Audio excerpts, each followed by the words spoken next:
अपनी मासूक से कहती है, हाय तनी गनवा के बात पर गौर करिहन। कहना बा छोड़ के पलट डराई तो तोर पिटाई करा जब खाना में, ओहू से नहीं संभारे में रह तो जहर मिला जब खाना में। करे बाप रे बाप।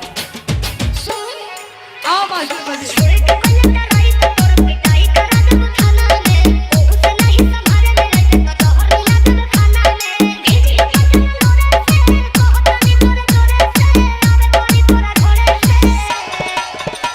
बर्बादी होई बाकी शादी होई मोर तोरे से। बर्बादी होई बाकी शादी होई मोर तोरे से।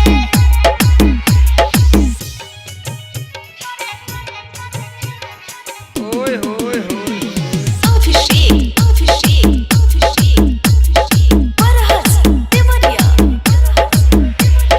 जोर बढ़े लगल तो कवि जी भाव लिखल तनी सा मास्टर ई देवी गीत हो ये जमाने का लपेटत तनी। दिल लगाई गोड़ो दबाई सेवा करत दिन राती रे, एने ओने मुंह मरब जदी त कूद के तुरब छाती रे। दिल लगाई गोड़ो दबाई सेवा करत दिन राती रे, एने ओने मुंह मरब जदी त कूद के तुरब छाती रे। तोरिया कुटी जे तोरे से, पिठिया फारब कोरे से, लुना कुछ लोड़े से।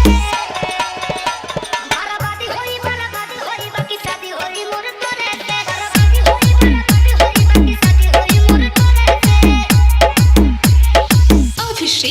Abhishek.